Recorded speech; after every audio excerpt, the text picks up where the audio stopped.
Oh, can I say something else? Can I out somebody? It's this nigga, hey, dude. It wasn't Suge that brought down Death Row either. It was Trayvon Lane, bitch ass, scary ass nigga, got that chain took and then got Tupac in that fight. And then that's how Tupac got shot because Trayvon Lane, he was like the little bull, he was like a instigator. It's always the one that don't mean nothing that bring the whole house of cards down. Trayvon Lane, you ought to be real proud of yourself. You was a bitch ass nigga. You fucked it up for everybody. Be proud, nigga. You need an award for hoe. I ain't scared of none of you. Yeah. You gotta hear that? That worked. Cool. What up, Bomb First family? Man, we about to break the internet. Um, I wish, shit, I wish John, man, John, I wish you did the monetize shit because this is the one that we were supposed to be monetizing. We ain't supposed to be giving this shit away for free, but it's all good. My boy, he just gonna be on for a minute because he in the studio working right now anyway. Because we got some stuff working for E1 that he about to get done and get working out. So he got to rush back anyway. He just jumped on for us because he heard some things that he wanted to address right quick. And he promised before his boy had to go sit down, he was going to give me a call and come and then just holler at the community for a minute, so he ain't going to be answering all these crazy questions y'all have. And he ain't going to be, he just going to come and say what's up and address a few things that's on his mind. And then hopefully, after he see our questions and answers later on, we can get more in detail and ask him some questions later on once he feels a little bit more comfortable. But y'all need to be glad that this nigga taking his time out and doing this. He only doing this for the love for Bomb First, which is John, and me just from the nigga that he grew up down the street from as a kid and used to go swimming in his grandpa's swimming pool. So this is the one and only that all of y'all been asking for. I can't think of one of y'all having asked for this dude to be on. This is the one and only Trayvon Lane.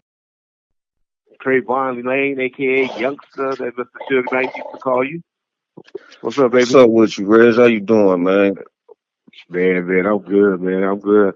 I'm glad you like I said, I'm excited that you came on just to show the community that there is a Trayvon, even though everybody's been playing you on TV and shit. And man, I done seen Eastwood. He living off you right now. My nigga, which I know you cool with Eastwood.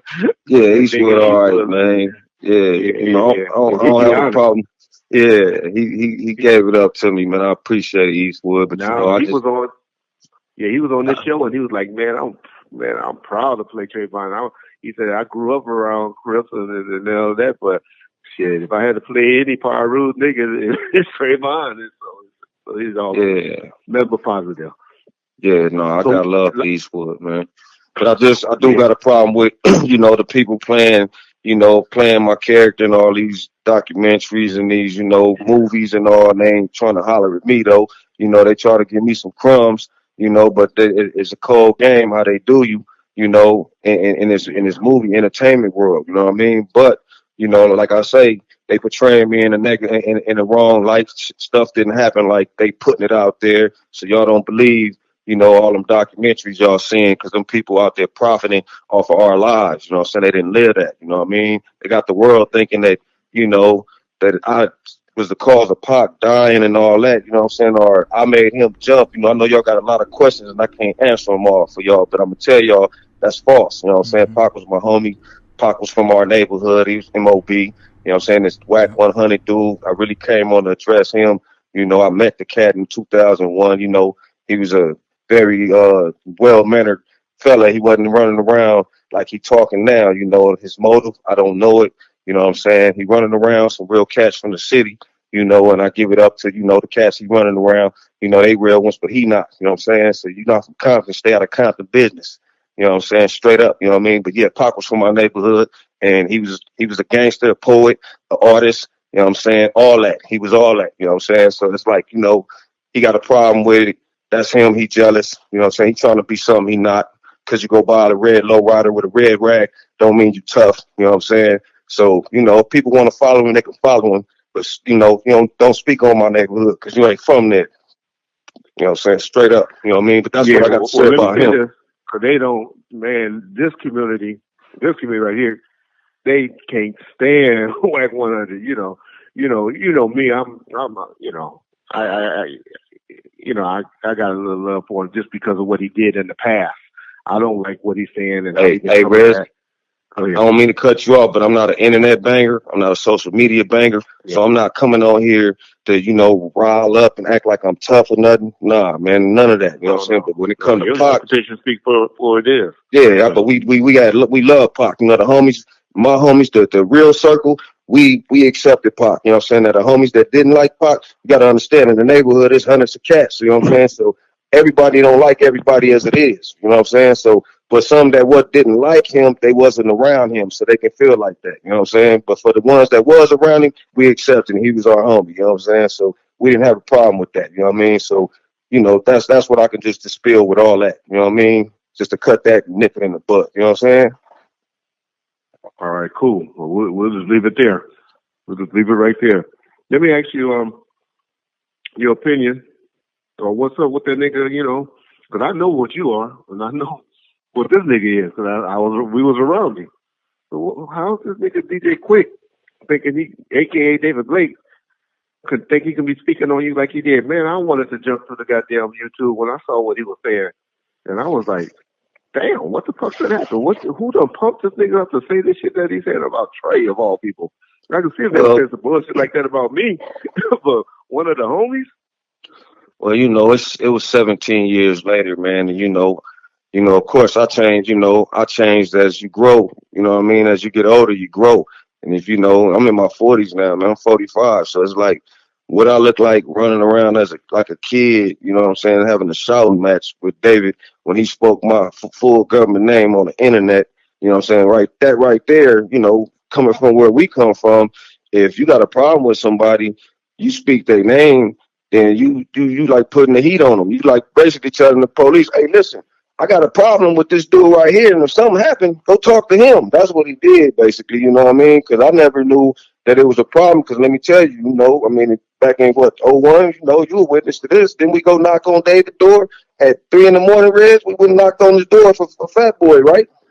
Exactly.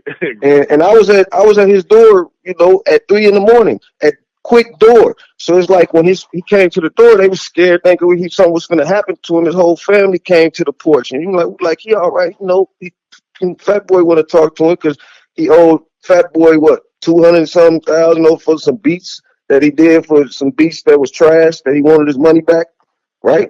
Am I wrong? Yeah, you're right.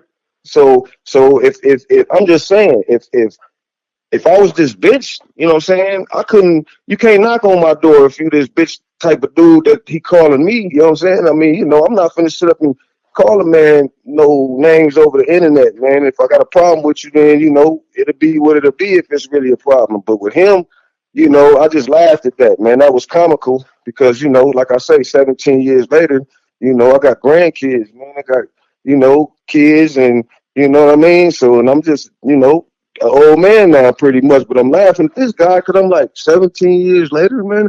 So let me tell you something about Quik. I was at Quik's sister house years back, right? And he didn't know I was gonna be over there. And I was at her house chilling, and she was like, you don't have nothing against my brother because he on his way over here. And I was like, nah, I ain't got nothing against Quik. You know what I'm saying? I'm laughing to myself because I beat this little second and none group up, and you know, some other little things with the a leaked tape that All Eyez on Me got leaked out, and him and his buddy was behind it, and his buddy got a little discipline, so he had a little attitude over that too. You know what I'm saying? So, Yeah. like, yeah, All Eyez on Me got leaked out, found it, and brought it to I light. told the story so the community knows about it a little bit when Yeah, it so comes so out at the car wash. Yeah. Yeah, so David was a little upset about that, but he never brought it to my attention. He never said nothing to me. So, like I say, if he had let me just go back to my story. I was at his sister's house, and she was like, "You don't have nothing against my brother." I'm like, "No." So when he comes, he walks in the door. He see me. It's like he see a ghost. On my mama, he almost ran back out the door. He was like, "Oh, Trey, you the last person I expected to see here. I ain't gonna lie." He was like, "How you doing?" And shake my hand, and he ran to the bathroom and called his manager, Black Tone. You know what I'm saying? So, and he stayed in the bathroom. I went in his sister room and, talked to her for a minute and left. You know what I mean? But what I'm saying is, if you had this problem, if I was this bitch you called me, why you let me be at your sister's house and you didn't say nothing to me? You ran. You act like you was finna run out the door. That's all I'm saying, y'all. And if I'm lying, I'm dying. You know, this is a true story. You know what I'm saying? I know if you speaking, if you talking, then I know it's true. So Yeah, that's okay. all that was. Quik was. All right. He's emotional and he's like that. You know what? Okay. He's a blood bath. That's what he is. Okay. Well, yeah, man. But I mean, I just wanted to, like I say, you know, I got a couple things. We got a song, man, Ride for Pac. You know what I'm saying? It was called Rolling for Pac, but, you know, I didn't want no, you know, cross interference with the words being, you know, with, you know, people having problems with the rolling and all that. So we call it Riding for Pac. You know what I'm saying? It's really fatal and noble. You know what I'm saying? You know. Oh, man. You know what I'm saying? So it should be all right. They might like it, you know what I'm saying? But got a dude named Rigor Mortis, man. You know, my boy Rigor died of lung cancer, but you know, we got a project coming from me. He from the East Coast out there. He real good, man, and been working on his album, trying to get it out for the, you know, for the peoples, man. And that's 2 projects y'all gonna like. And, you know, working on some more compilations and got a couple other artists too. You know what I mean? So I'm just trying to do some positive things, man. You know, the negative is easy, you know, and we ain't on that, you know what I'm saying? So, you know, that's all I wanted to say, man. Well, shit. Well, Trey, man, you just don't know how I appreciate you taking the time out of your schedule. I know you at the studio, and I just appreciate you taking the time to give us this little 10 or 15 minutes interview, man. Yeah. All right, well, look, man, I got the little last lane music I'm trying to get together, man. It's hard, man. You know, it's underfunded, but I'm trying to get it together, and you know, just look out for that song, man. But you know, thanks for the time, though, Reds. Man, you know, I love you like a little brother. I hope you know that. Much love, man. I got love for your family. You already know that, and you, man. So you know, y'all keep your head up, man. But I'll be hollering, all right? All right, Trey. All right. Thanks, Trey.